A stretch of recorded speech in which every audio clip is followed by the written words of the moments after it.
Pak Ganjar yang sangat saya hormati, senang mendengarkan paparan Bapak tadi dengan tadi blue economy, nelayan produktif, ekonomi pesisir luar biasa untuk agromaritim kita. Salah satu case-nya saya kira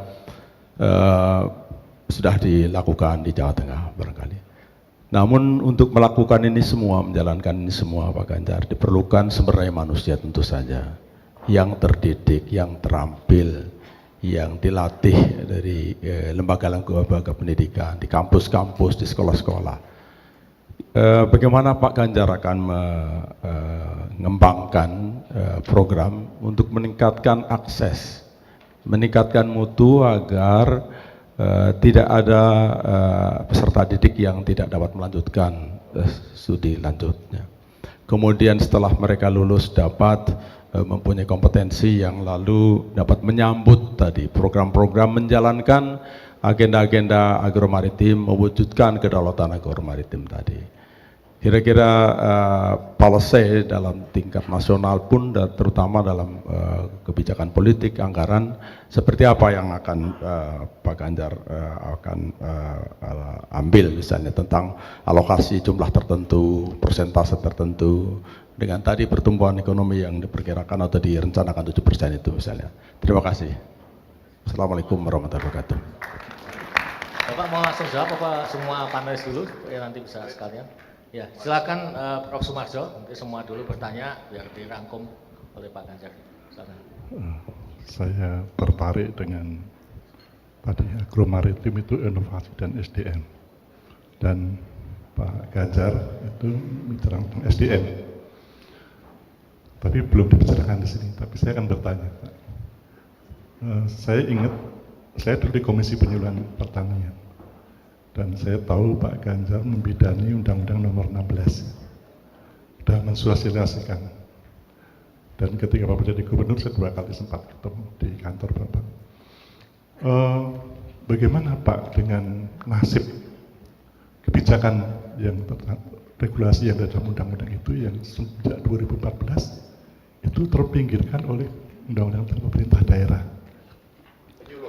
Ya, sehingga tujuan nasional yang mencerdaskan kehidupan bangsa itu untuk kesejahteraan yang adil dan adil makmur ya, itu siapa yang mendampingi masyarakat? Nah, saya kira itu singkatnya ya. Kemudian ada Undang-Undang Nomor 19 tahun 2013 tentang pemberdayaan dan perlindungan petani. Nah, di sini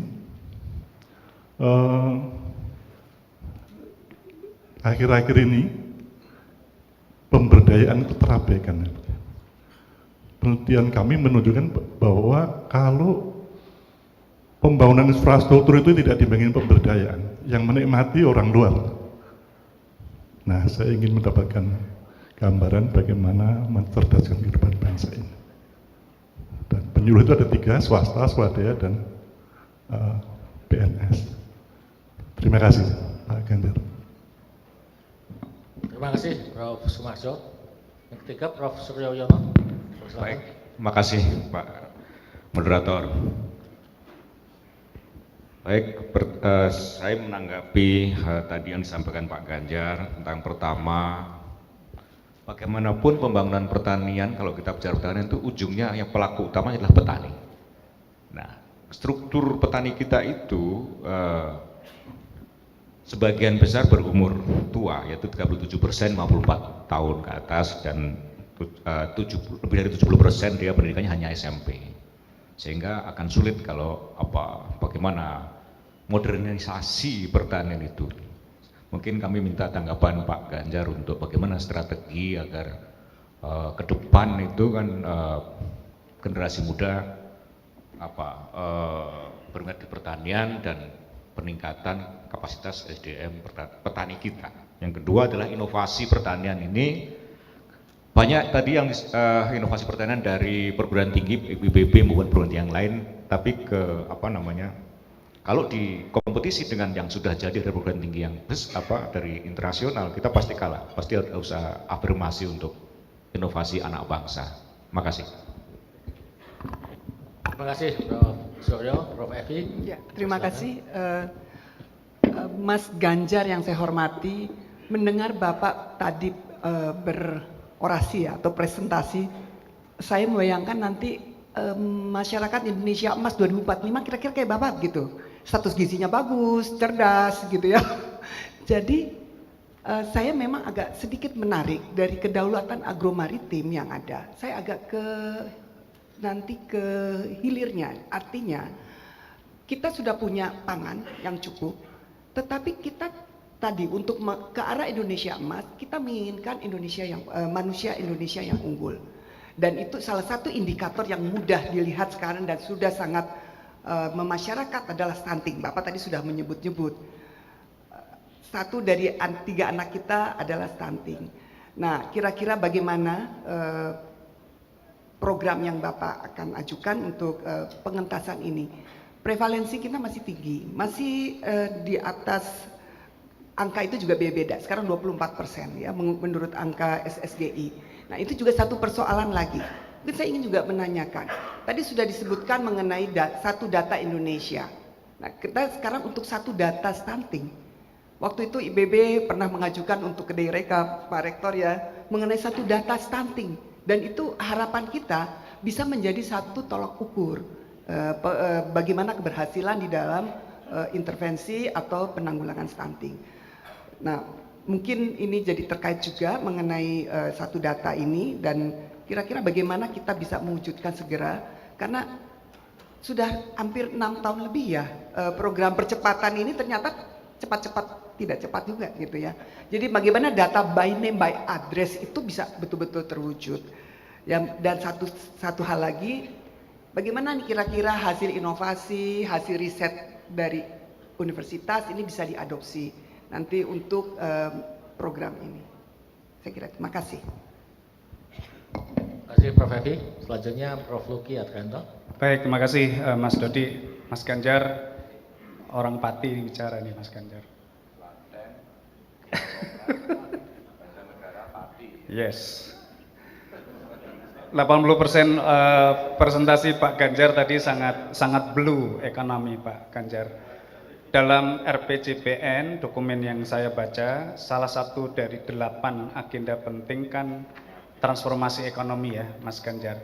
Dan kita senang di dalamnya termasuk bagaimana implementasi green economy di sektor kelautan, perairan, perikanan yang kita sebut di kampus sebagai blue economy. Nah, di sana ditargetkan 15% kontribusi PDB maritim 2045, 20 tahun yang akan datang.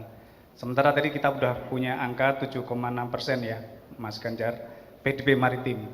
7,6 sampai 15%, katakanlah 1% target pertumbuhan dalam 5 tahun ke depan, memerlukan strategi yang saya pikir perlu kita tahu juga, Mas Ganjar. Jadi kira-kira dengan tekanan triple crisis ekologi, kemudian juga daya saing kita yang masih belum menggembirakan, bagaimana strategi konkret Mas Ganjar terkait dengan peningkatan kontribusi PDB maritim dari 7,6 katakanlah 10% hingga 2029. Syukur-syukur Mas Ganjar bisa juga mengelaborasi bagaimana mencapai target 15% PDB maritim 2045. Terima kasih Mas Ganjar. Terima kasih Pak Luki. Selanjutnya Dr. Eva Anggreni. Terima kasih Pak Moderator. Selamat sore Pak Ganjar. Dari presentasi tadi saya sebenarnya sudah sangat optimis ya Pak, yang Bapak visi agromaritimnya sudah sangat kuat. Bagaimana peningkatan produktivitas masyarakat pertanian, nelayan, dan peningkatan SDM, dan itu sudah di dalam visi Bapak.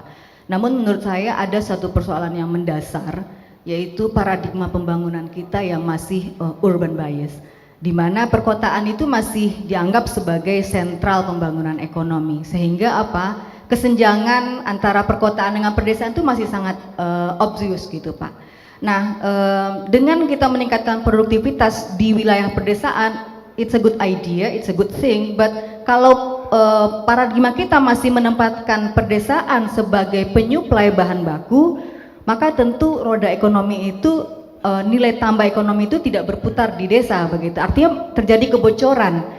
mengalirnya tidak di wilayah pedesaan. Jadi masyarakat pedesaan tidak akan menjadi yang menikmati nilai ekonomi itu, Pak. Nah, kami ingin mendengar bagaimana kebijakan strategis Pak Ganjar untuk benar-benar menempatkan pedesaan ini sebagai motor pembangunan ekonomi. Terima kasih.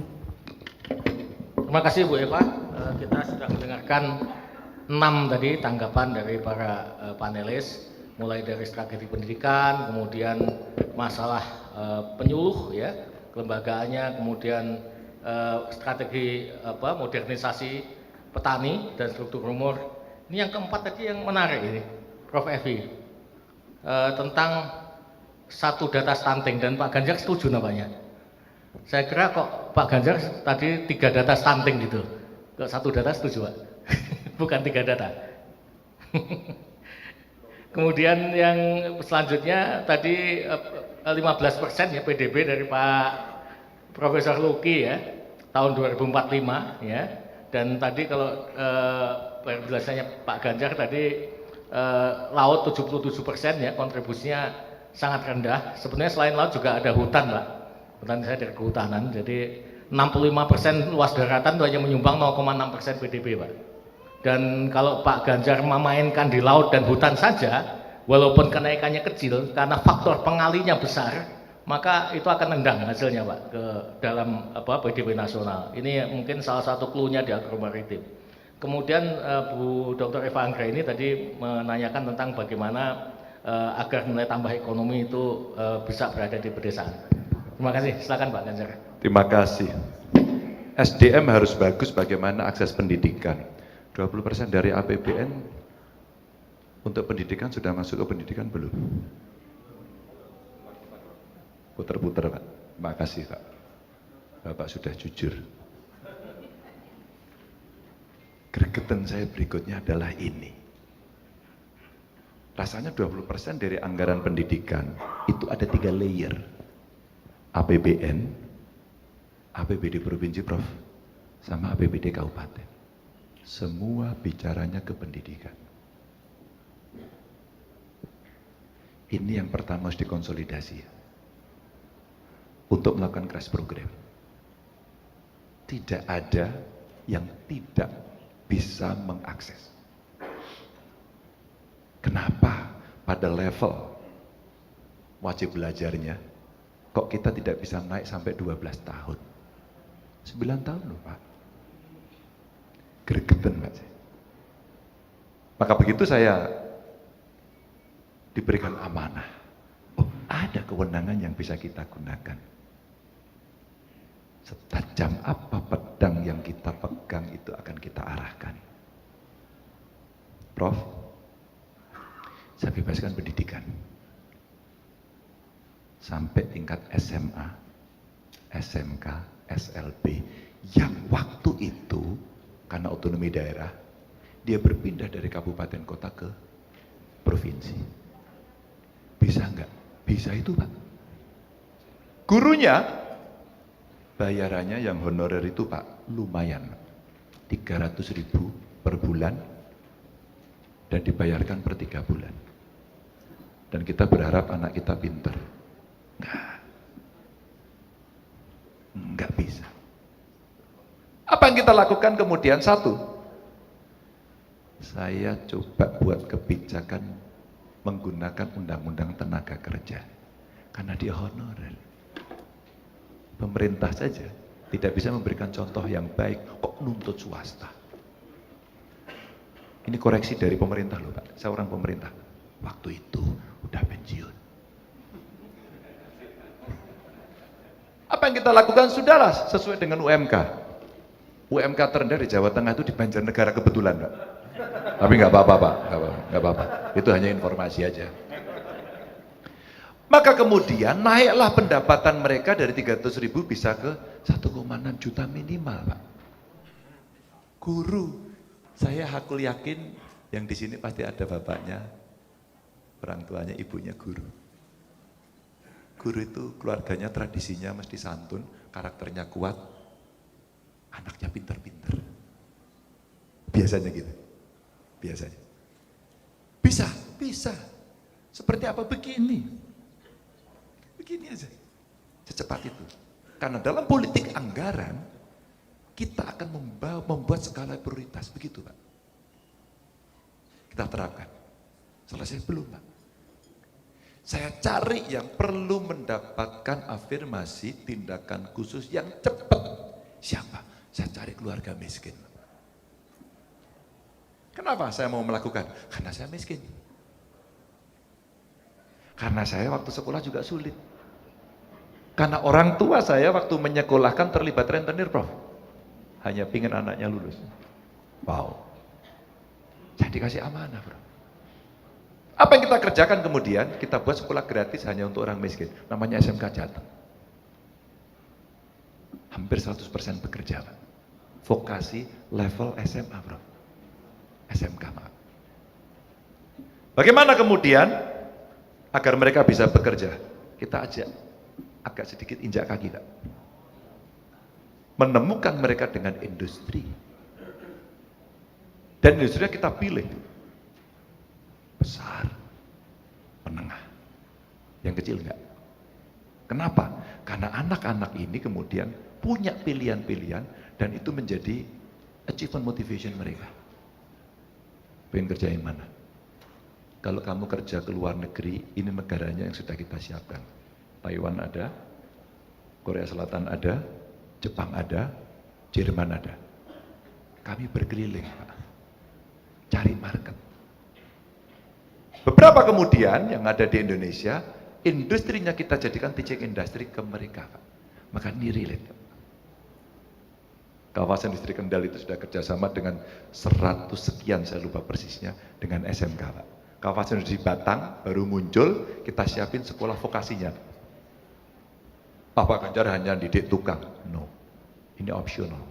Kalau kamu mau jadi tukang, kamu siap bekerja di situ. Tapi kamu boleh juga kuliah.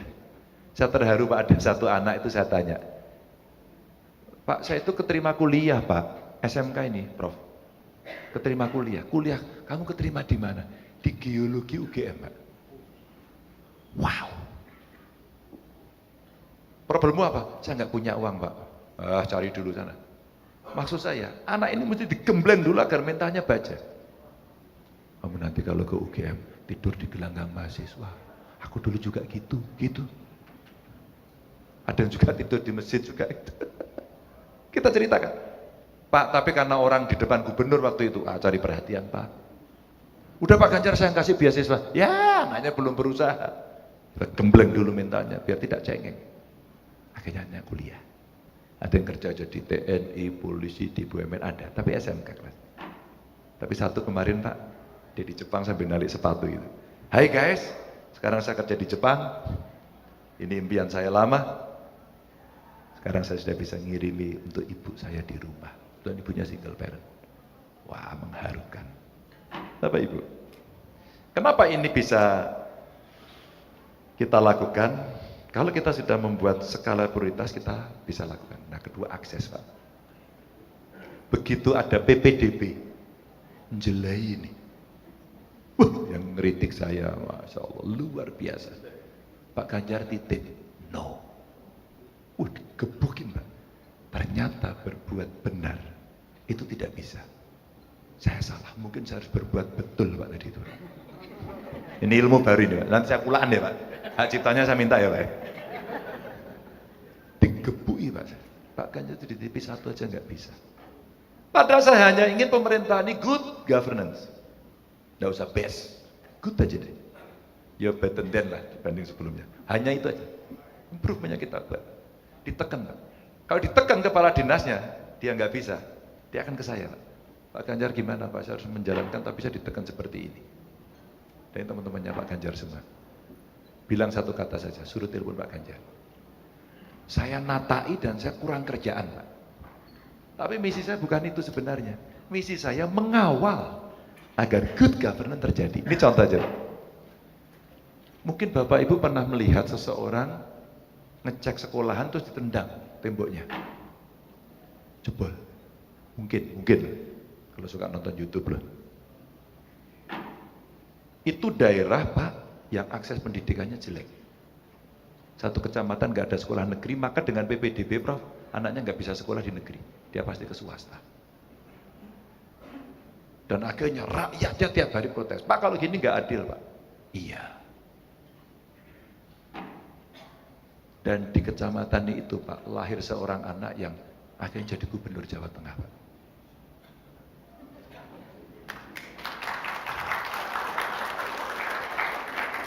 Tidak usah ditepuk, wong ini kejadiannya cilaka kok ini. Pak, Prof, pertanyaan ini bagus sekali. Akhirnya Pak, berapa sih biaya buat sekolah? Enggak banyak Pak Ganjar, 15 miliar itu sudah bisa dimulai. Langsung saya buat, carikan area remote yang tidak ada sekolah dan usia anak-anak sekolah yang lulusan SMP cukup tinggi. Saya petakan Pak, saya bangun, saya paksa Pak. Ketika kemudian kita ajukan ada yang tidak setuju, saya bilang, saya pakai tangan Pak, tangan besi Pak. Yang ini tidak bisa diganggu, dikawal sendiri Pak. Di Banjarnegara Pak, di Pengadegan Pak. Pagentan, di atas Pak. Itu anak-anak pada putus sekolah karena nggak ada sekolahan. Kita buatkan SMK di sana Pak. Jurusannya apa Pak? Satu, renewable energy Pak. Gurunya cari di mana? Nggak tahu saya. Tak bikin dulu untuk merangsang. Dan ketika ada anak yang keterima di sana, dia sampaikan, Dek, kamu jurusannya apa? Itu loh Pak, energi baru terbarukan Pak, EBT Pak. Kamu tahu apa itu EBT? Contohnya apa? Solar Pak, bensin Pak gitu. Dan udah betul Pak, tapi dia diterima. Ya kamu kelak akan pinter. Dimulai dari tidak tahu karena ada sekolahan. Ini Pak. Jadi kalau kemudian konsolidasi anggaran dari 20% APBN APBD Pak, kita dorong, kita membuat skala prioritas Pak. Saya pengen inline dengan IPB tadi. Kita bicara pangan, yang land base, yang kemudian ocean base, kenapa Pak? Hutan sama laut. Kalau kemudian Pak Rektor hitungkan kami dong Pak Rektor, potensi itu untuk membuat tendangan, kira-kira dimulai dari mana, titiknya di mana, kapasitasnya berapa, pemerintah mesti apa. Saya minta para peneliti ini. Kemudian, kira-kira butuh payung hukum apa agar ini bisa berjalan. Itulah policy. Kalau itu bisa dilakukan Pak, maka kemudian keputusannya gini, 20% dari anggaran akan saya pakai dalam waktu 5 tahun ke depan crash program ini. Yang ini tidak boleh diganggu. Blek. Saya hakul yakin jadi. Pak Arief, Anda kontrak dengan saya dan Anda PIC-nya. Anda hanya boleh report langsung kepada Presiden. Jalan Pak. Siapa yang berani? Gak berani ya Pak Ade ya? Kasal gitu, kalau udah gitu langsung siap gerak gitu ya Pak ya? That's a power. That's a power. Maka saya ajak anak-anak muda, yuk ikut terlibat, yuk ini penting. Pidato saya waktu itu Pak, sudah saja dijodohkan sama Pak Mahfud itu, karena saya sudah kenal sama beliau lama. Maka saya ceritakan, kita lakukan purifikasi politik. Yang kata orang tidak kotor, ini sulit, tapi saya harus lakukan. Pak Ganjar, mbok gayanya, kampanyenya jangan yang serius-serius lah. Ada joget-joget, enggak. Tuh kan, Bapak Ibu ini ketawanya nyinyir. Kayak gitu. Saya bilang, saya waktu di DPR Ketua Pansus Undang-Undang Parpol, ada satu tugas di Undang-Undang Parpol itu adalah pendidikan politik. Saya punya kewajiban mengedukasi. Bahwa Anda tidak suka, aku nggak apa-apa. Tapi kewajiban saya adalah menjelaskan itu. Ini loh politik. Boleh gitu. Kamu boleh. Bapak Ibu mohon maaf karena background saya itu sudah sejak mahasiswa, saya sudah anggota partai politik. Sejak mahasiswa saya. Jadi ya sedikit lumayan lah kira-kira melihat perilaku itu ada. Jadi Prof, soal akses begitu Prof, ini prioritas untuk crash program. Pak Marso ya? Marjo menurut saya. Pak nasib penyuluh Bapak betul Pak. Ada dua cara. Satu, kembali kita buat program prioritas untuk memenuhi kebutuhan. Dua, menggunakan teknologi Pak. Pak penyuluh itu Pak akhirnya nasibnya awalnya lumayan Pak, jalan, berikutnya tambah lumayan Pak. lumayan gak jelas. Sehingga saya tanya si penyuluh-penyuluh yang bukan PNS, Pak.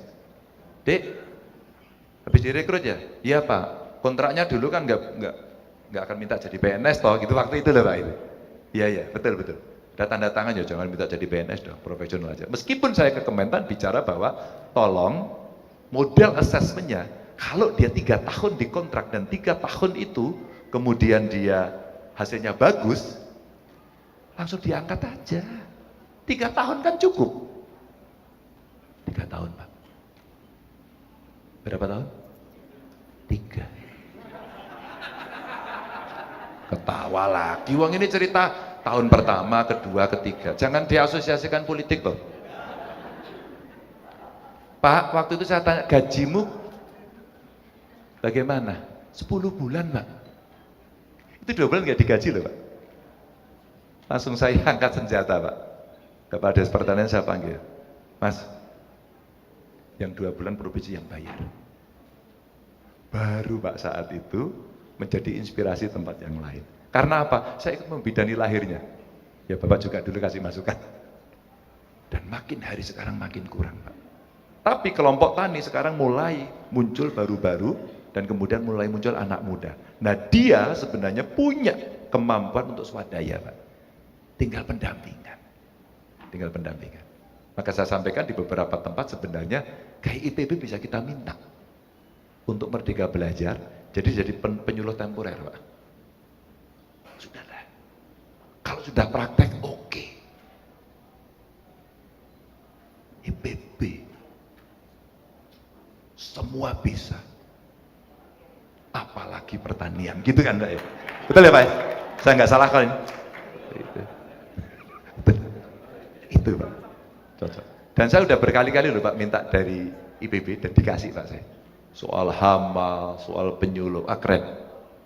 Dan maaf kalau saya salah ya. Tapi karakter kawan-kawan saya yang sekolah di IPB, teman-teman saya dulu, teman SD, SMP, SMA gitu ya. Itu karakternya yang kuliah di sini tuh wong desa. Orang desa yang punya background keluarga, maaf ya, sederhana, miskin, dan sekitarnya itu pertanian. Dan itulah yang kemudian merubah nasib keluarganya karena dia kemudian menjadi smart, jadi pinter, dan kemudian dia tularkan itu. Ini karakter. Karena waktu dulu kan ada, apa namanya, jalur tanpa tes itu. Proyek Perintis 2, ya. Berarti yang tahu itu tua-tua. Saya sudah si penmaru, maaf ya, saya agak muda. Itu kalau PP itu berarti gitu ya. PP. Kalau Pak Arief sudah si penmaru ya dulu? Masuknya? SMPTN? Oh iya lebih muda lagi ya. Oh iya, PMDK enggak, si penmaru kan yang pakai tes, ada yang PMDK gitu kan. Oh lain lagi ya. Dan IPB itu dulu yang mempelopori ya. Dan itu keren. Makanya maaf ya kalau saya salah, tapi rasanya betul itu. Miskin, desa, dan kemudian begitu sekolah di sini, bom, dia pulang kampung luar biasa, merubah semuanya. Dan itu mempengaruhi desa-desanya. Merinding Pak kalau saya ketemu, karena saya menemukan, itu putranya Pak itu dulu sekolah di IPB. Sekolah dua-dua kami ada di tani, gitu dinyek. Tapi ternyata dia kerja di tempat bergengsi, pendapatannya tinggi, dan orang tuanya kemudian mendapatkan kebanggaan karena anaknya itu. Ini penyuluh Pak, bagaimana dengan Oda? Enggak Pak. Covid Pak, itu menunjukkan bahwa ternyata daerah itu taat sama pusat Pak. Banyak perintah-perintah ternyata dilaksanakan. Jadi ini problem komunikasi politik Pak. Jadi jangan takut Pak. Kalau Pak Ganjar gimana? Pasti saya hidupkan lagi Pak. Penyuluh pasti saya hidupkan lagi Pak. Tapi Bapak dukung enggak? Tapi Bapak dukung ya? Gak usah takut tak dukung. Dukung penyuluhnya apa maksudnya? Cuman kalau ada saya, ada jaminan lah Pak. Loh wong saya ikut buat undang-undangnya, ini kan pride gitu ya. Gitu Pak. Tapi bagaimana dengan perlindungan apalagi pemberdayaan? Nah, penyuluh itu sebenarnya adalah transformasi untuk memberdayakan. Maka ini ada satu Pak, banyak temuan-temuan hasil inovasi dari petani itu Rumitnya minta ampun kalau mau mendapatkan legalitas. Enggak lah, yang gini-gini itu mesti ada semacam apalah dewan penilai gitu ya.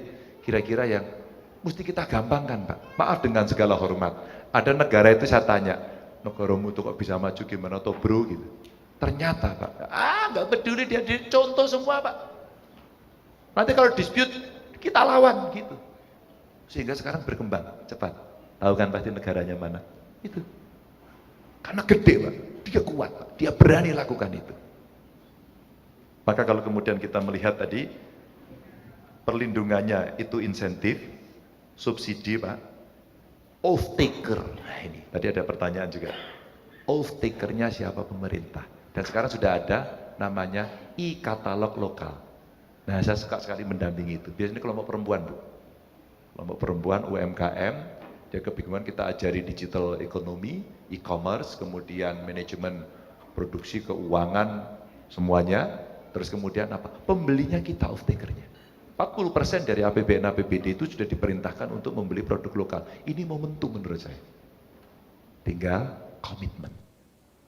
Ada yang punya komitmen tinggi, tapi ada yang komit gitu. Ini perlindungan. Nah pemberdayaan itu sebenarnya dari penyuluh itu tadi untuk bisa mendampingi dan mentransformasikan sehingga dia bisa sendiri. Di Boyolali itu banyak sekali sapi.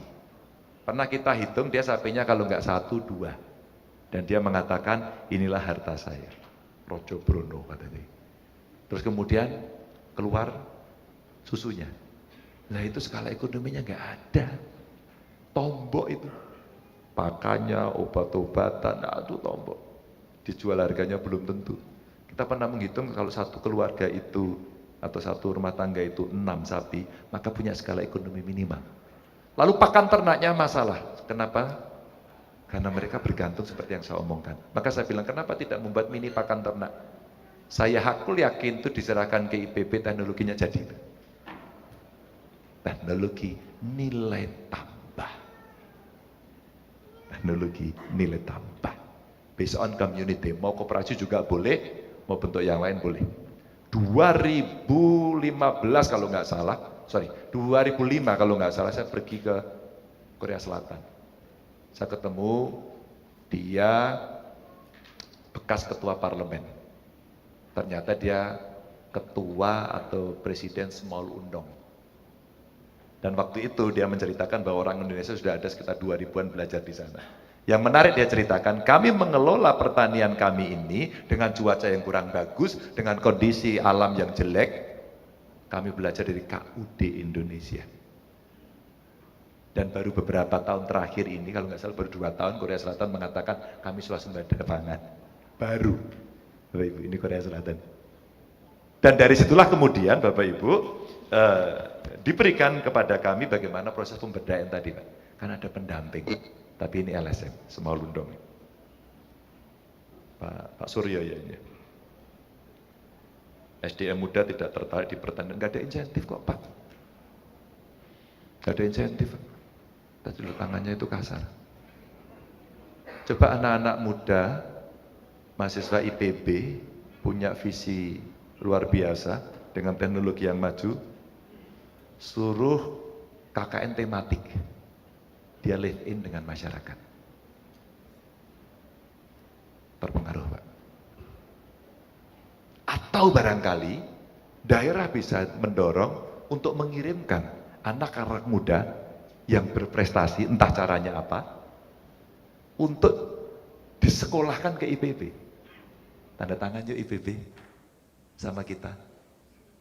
Anda membuat upskilling kepada mereka. Pamer apa ini? Oke. Upskilling. Kalau kemudian itu bisa dilakukan, mesti senang. Anak-anak muda, kalau kamu bisa buat ini sampai level ini, kamu tak kasih beasiswa short course ke IPB. Kita minta tanda tangani. Jadi Pak, ada insentifnya Pak. Orang mau Pak. Sambil secara sosiologis didorong bahwa ini bagian dari program gerakan nasional untuk menuju kedaulatan agromaritim. Didorong Pak, dimotivasi, dicontohin. ditarik, diprovokasi. Kalau diam-diam aja dan bicaranya hanya membuat program, lalu outputnya dilaporkan, nggak ada hasilnya Pak. Saya berani bertaruh. Ukurannya harus outcome sekarang. Setelah outputnya jadi outcome-nya seberapa. Ini SDM muda. Kalah sama luar negeri, belum tentu Pak. Itu karena mental kita seringkali inlander yang minder wardah. Ya kan? Belum tentu Pak. Justru luarnya itu diajak kolaborasi. Kami punya praktek beberapa swasta yang ada di Jawa Tengah, prakteknya waktu itu menarik karena mereka kolaborasi itu. Dan hasilnya ternyata kita nggak kalah-kalah amat sebenarnya. Tapi benar Pak, di beberapa sisi yang mereka sudah maju, mereka lebih cepat. Umpama teknologi irigasi yang kita tuh borosnya, minta ampun. Kenapa padi mesti direndam? Padahal sistem rice intensification itu, SRI itu malah airnya dikit. Apa itu namanya Pak? Irigasi yang pakai pipa itu? Drip irrigation. Wah, itu ngirit itu. Jadi sungai itu ini ya untuk irigasi, ini untuk kebutuhan baku, ini untuk pariwisata, dan tidak ada cerita ini di banyak negara yang pernah saya mintai masukan itu. Itu ternyata bisa dilakukan. Ini Pak Suryo, SDM muda yang mesti diberikan insentif, didorong, modeling, dicontohin, dan satu lagi Pak, bahasa marketingnya harus ini diangkat-angkat Pak, sebagai satu contoh. Maka orang kemudian akan pengaruh. Bahasa sekarang Pak, itu namanya paham baru Pak, namanya viralisme. Coba kalau ada anak satu, diviralin, kemudian dikomentari semuanya, pasti oke. Pasti oke. Saya mengajak anak muda, anak muda berpolitiklah, jadilah jurkam saya. Jadilah jubir saya lamar kalian. Wah, saya senang itu, ada anak-anak muda kemudian melamar, saya tugaskan betul. Dan sekarang dia mulai dibicarakan di tingkat nasional. Dan namanya Seno, Baskoro, ada yang namanya Novi, yang kuliah di Tiongkok itu. Ya, ada satu tapi dia akhirnya mendapatkan tekanan, sekarang dia kerja di pemerintah Australia. Dia salah satu penemu dari AstraZeneca. Saya mau Pak, cewek. Waduh, saya seneng banget. Tiba-tiba ya biasalah model seperti itu. Aku kasihan sama, yaudah kamu kerja dulu aja di Australia. Tapi kalau kamu sudah nanti tenang lagi, kamu saya ajak. Anak muda dikasih kesempatan. Nah kalau enggak, anak muda disalahin terus gimana? Enggak pernah mendapatkan peran. SSGI Bu Evi ini pernah menjadi problem Bu. Data SSGI itu mesti stuntingnya enggak turun-turun. Bu, kami dulu pernah punya program namanya Jateng Gayeng Nginceng Wong Meteng. Ketawa kan. Perhatian sama ibu hamil. Maka dengan bersanda saya sampaikan, kalau untuk mencegah stunting, mau dikasih makan, gratis yang dikasih itu ibu hamil. Itu betul. Dan 1000 hari kehidupan pertama. Bu, saya kalau lihat orang hamil sekarang refleks Bu. Berapa bulan? Anak nomor berapa? Sudah periksa belum? Itu paket. Kalau bawa baby, anak nomor berapa? Asinya eksklusif enggak? Wah enggak Pak, soalnya begini. Enggak, besok eksklusif, ayo. Problemmu apa? Ayo mana kadesnya? Ayo sini ada enggak? Bidan. Gimana caranya mengurut, kasih asupan untuk ibunya agar asinya bisa keluar? Itu saya sampaikan. Kenapa ini saya ceritakan Bu? Itu soal cerita kebiasaan. Pak Ganjar saya kerja dipompa. Ini kerjaan sepele, gara-gara apa Bu Evi? Saya didatangi orang dari PBB dan tanya, Pak Ganjar minta maaf, jadi gubernur sudah berapa lama? Wih, asem ini, aku devaluasi Londo ini, gitu. Saya baru 2 tahun waktu itu Bu. Anda tahu nggak, aki AKB Anda itu tinggi. Opo ini aki AKB gitu. Baru saya tahu Bu indeks itu. Angka kematian ibu melahirkan dan angka kematian balita. Baru saya indeks kami tinggi Bu. Dan yang menarik di Jawa Tengah itu saya kaget datanya. Nomor 1 di Brebes, nomor 2 di Kota Semarang. Loh, ini satu daerah miskin, satu maju. Kok bisa? Yang menemukan bidan. Apa kata si bidan itu telah membuat simulasi Bu? Komunikasi. Maka di Boyolali Bu, ibu hamil yang bermasalah kandungannya, itu benderanya, di rumahnya dikasih bendera merah, Bu. Sehingga semua aware, bidannya aware, bahwa di situ ada seorang ibu yang lagi hamil dan butuh perhatian. Ini lokalitas yang menarik. Dan benderanya merah karena yang pemenangnya PDI Perjuangan. Ya biasalah kepala daerah kan gitu. Aku nggak apa-apa, yang penting ibunya sehat, saya bilang gitu. Itu kreatif menurut saya. Lalu itu saya adopt, Bu, dengan program, karena saya punya jargon jateng gayeng gitu. Sebenarnya program saya nginceng wong meteng gitu. Perhatian sama ibu hamil. Maka paketnya itu. Dan kalau ada suami saya tanya, bro, kamu kalau mau periksa, istrimu mau periksa, kamu temenin apa enggak? Ini edukasi kepada mereka. Yang kedua, Bu, kami punya program, Bu. Jo kawin bocah, jangan menikah dini. Dan itu mesti diadvokasi, Bu.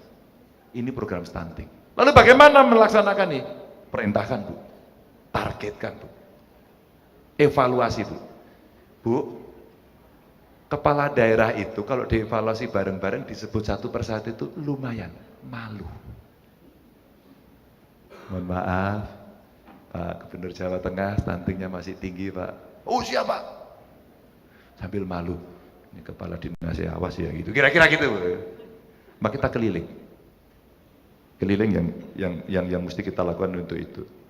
Tapi perdebatan data SSGI itu kemudian ya menjadi cerita-cerita yang udahlah nggak usah marah-marah, yang penting kita selesaikan. Apakah setuju satu data stunting? Bu, begitu KTP dengan apa namanya nick-nya, lalu kita bisa profile, maka ada data dinamis, Bu. Mau pakai untuk kepentingan apa? Satu data stunting setuju nggak? Banget, Bu. Sampai saya tahu, Bu, rata-rata ibu mengandung yang kandungannya bermasalah atau risti itu, Bu, 20%, Bu. Karena 20% tidak terlalu banyak, maka kami dulu ngajak perguruan tinggi, Prof. Untuk apa? One student, one client. Jadi kita minta Merdeka Belajarnya menugaskan satu mahasiswa, biasanya yang sekolahnya hubungan dengan kesehatan, mendampingi ibu hamil sampai melahirkan, Bu. Kita mintai pertanggungjawabannya dunia dan akhirat. Kalau ketahuannya ibu hamilnya sudah 9 bulan, Bu, dia tugasnya 10 hari, Bu. Tapi ibu hamilnya udah berapa? Pak, baru 1 minggu, nah dia bakal 9 bulan itu. Tapi ini sebenarnya experiential learning, Bu, untuk seorang mahasiswa. Ini kalau ibu cerita stunting, wah saya seneng banget, Bu. Karena ini masa depan Indonesia dan kalau gagal nggak bisa balik. Saya sepakat, Bu. Termasuk data bayi ini bayi ada dan hasil riset. Maka kalau hasil riset tadi kita kontrak dengan perguruan tinggi, katakan pangan IPB yang mau ambil, kita minta apa saja sudah dikerjakan. Ambil sebagai sebuah kebijakan untuk mendukung ini, sektor dan subsektornya laksanakan, targetnya berapa, manualnya kita buat, dashboardnya kita baca. Pasti achievement motivation-nya akan terlihat. Tapi langsung ya, report langsung pada Presiden. Pak Arief, udah sampai mana Pak Arief? Oh maaf Pak, ini agak ini. Kerja yang benar, ayo ke lapangan. Gitu. Oh, pasti cepat. Pak, ini hasilnya melebihi target Pak. Omongkan ke publik. Orang akan aware karena kita sedang melakukan transformasi gerakan yang serius. Itu kira-kira yang saya bayangkan dalam pikiran saya. Maka Pak Luki sudah membaca dari Blue Economy bagaimana meningkatkan. Pak, saya minta bantuan Pak Rohmin ini. Kenapa saya tadi ambil contoh ya Pak ya, rumput laut aja, itu baru satu. Panjang pantai kita sekian, yang kedalaman 11 meter kurang lebih sekian, ya, terus yang jarak dari bibir pantai sekian, itu ada sekian. Maka tinggal kita mengajarkan teknologi mereka kepada yang nganggur untuk ini. Industrinya kita siapkan. Industri kalau nggak ada kita buat BUMN, kenapa? Itu pioneering. State on business itu kan sebenarnya dibuat karena yang lain belum bisa masuk. Maka dia harus masuk, itu negara. Wah ini bisa rugi, nggak apa-apa karena ini negara. Belum ada yang mau, ini contoh Pak. Belum lagi kalau kehutanan tadi Pak. Dari laut sama hutan saja, di sana dilakukan. Itu Pak Luki. Maka kemudian dari 7,6 menjadi 15, tim saya lagi ngitung Pak. Kalau Pak Luki berkenan, saya juga mau dihitungkan. Kira-kira kalau kita mau gaspol Pak, berapa Jangan-jangan saya juga tidak terlalu realistis pada angka 15. Tapi kalau kemudian 15 ini tidak hanya diambil dari blue economy, tapi yang lain mungkin bisa. Pak, kita masih bicara carbon credit loh Pak, belum diselesaikan. ASEAN aja kalau kita dalam keketuaan kita di ASEAN, itu bisa kita pimpin untuk bicara carbon credit Pak, carbon trade, kita juara loh. Kita bisa bicara di COP kemarin di Abu Dhabi, kita mestinya lebih keras lagi. Kita mestinya lebih keras lagi. Kita tunjukkan Pak, begini kamu jangan hanya bicara kita yang merusak, kamu juga merusak, kamu juga mesti ikut, kamu mesti bantu. Gitu. Ini kan komitmen-komitmen yang mesti dilakukan sejak Kyoto Protocol, Paris Agreement, emang udah bagus Pak? Belum. Di COP kemarin, COP kemarin, itu nagih janji semua. Kemarin, ini contoh saja Pak.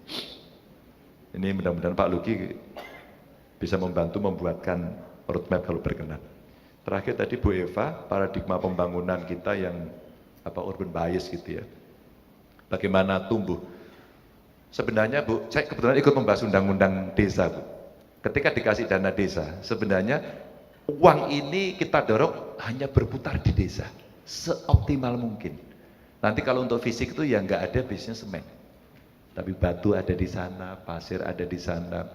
Bupati Kulon Progo, sekarang menjadi kepala BKKBN, Pak Astowardoyo, itu pernah Bu. Awal-awal dia sangat kreatif, ketika membangun, itu batunya itu diambil dari batu di desa itu, sehingga kualitasnya nggak tinggi. Lalu ditanyalah oleh inspektorat, kok Anda ambil kualitas yang begini? Karena kami sedang melakukan afirmasi, karena kami sedang mendorong produk lokal untuk bisa kita beli. Dan pertumbuhannya luar biasa. Ini contoh aja. Contoh. Nah, sambil kemudian dipasang, sambil kemudian diedukasi agar bisa berjalan. Dan nilai tambah di desa, betul Bu, itu bisa dikembangkan dengan teknologi dan pendampingan, tapi off-taker-nya mesti pemerintah. Maka kalau kita bicara 40% dari APBD, APBN untuk membeli produk UMKM yang ada di desa itu, kabupaten aja deh. Mereka legalitasnya dibantu, pajaknya NPWP-nya dibantu, terus dibeli. Nanti membelinya kita langsung. Jangan-jangan bangun gedung itu hanya butuh tukang, karena materialnya bisa dibeli satu persatu. Ya risikonya kadang-kadang kualitasnya nggak sama. Tapi kalau itu tindakan afirmasi dari awal, rasa-rasanya itu akan bagus. Bapak Ibu, staf saya udah tuding-tuding di sana, saya harus balik Jakarta ini. Saya pulang dulu ya. Makasih ya IPB. Pertanyaannya keren, tapi kalau ada yang belum terjawab, izinkan saya nanti hutang untuk saya jawab. Tapi jika sudah terjawab, saya senang. Tapi lebih senang lagi, seandainya beberapa PR ini Bapak Ibu berkenan, saya membuka diri untuk mendapatkan masukan teknisnya.